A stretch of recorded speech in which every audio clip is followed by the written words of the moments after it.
So in this segment, we're going to be talking about food importers face more pain from Brexit charges. So importers are set to face hundreds of pounds of extra charges when the next wave of post-Brexit checks affecting food products are introduced this summer, port bosses have warned.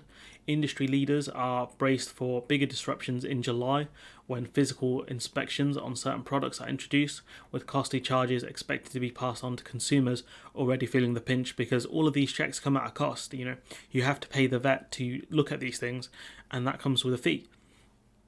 That fee will be passed on in the end to the consumer.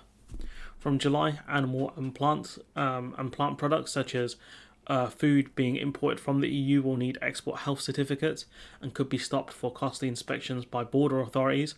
Yeah, it depends on what the rules are for the UK because we control our own borders now, but it'd be mainly agri-foods, meats, and certain plant products. Richard Bannatyne, Chief Executive of the British Ports Association, has warned the charges from the routine physical checks, such as paying for vets and cleaning, could be hundreds of pounds. If your goods are inspected and there is a cost, that obviously is then passed on to the importer, and ultimately that is passed on to the manufacturers and the consumers. Manufacturers and consumers are already facing massive problems with costs, so this is only going to add to it in the summer. He added, if you're thinking about transporting a lorry here from the continent, that might be quite substantial, especially if you have a lot of different kinds of agri-foods. Each one will have to be kind of checked. Not necessarily each pallet, but each kind of different type of thing.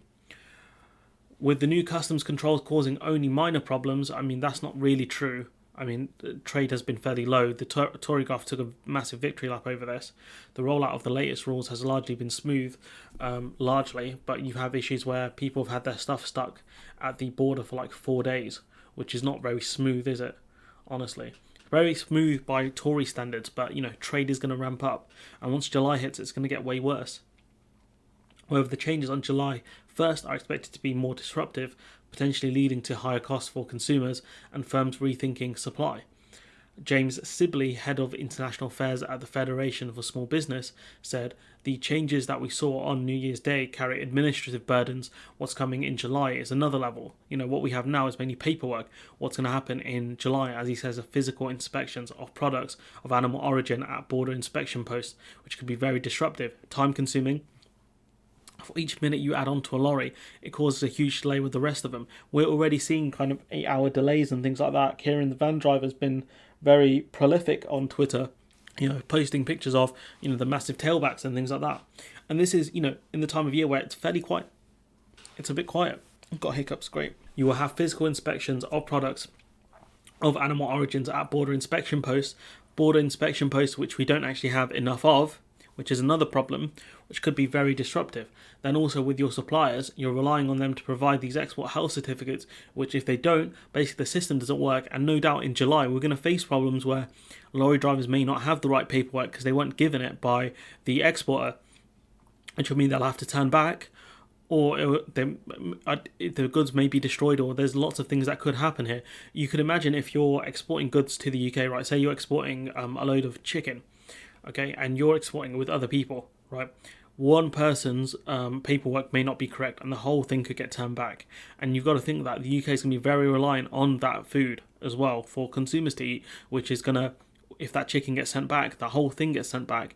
That's the UK struggling with less food because we import a lot of food. I think 60% of our food is imported. He added that smaller firms will be less likely to absorb the high cost, so they're just going to stop exporting to the UK because they can't absorb the cost because these are all up front. They don't make money really until the goods are there and the money's in their account. That's the problem. While the UK imposed full Brexit border checks last year, funny that the EU have been prepared for this despite the fact that the EU didn't choose to do Brexit. It was the UK that chose to do this. Yet the EU are the ones prepared for this every step of the way. Funny, isn't it? While the EU imposed full post-Brexit border checks last year, the UK has phased in and repeatedly delayed its checks amid fears of trade disruption. The government kept blaming it on the pandemic, but it was because of this for trade disruption. The question is, are they going to delay the checks in July? Because that's going to make things far worse than they are now. Let's not forget that the UK struggled last year with meat processing last year, right? tail end of last year, to the point where we were exporting stuff to EU countries, predominantly Ireland, to get them processed there and then sent back here. You can't do that now because they're going to be checked both ways, going out of the UK and then coming back into the UK post July. So that's going to cause further problems in the run up to Christmas again this year. So I think if they're smart, they're going to delay the July checks if they're smart. But yeah, this is just ludicrous at this point. It's wild that, you know, we're still so underprepared for this situation. The Tories don't do preparation work. They're like reverse Batman. No preparation whatsoever. But yeah, they still win. Anyways, I'm going to leave it there. Let me know what you think in the comments below. Like, comment, share, subscribe, and hopefully I'll see you in the next one.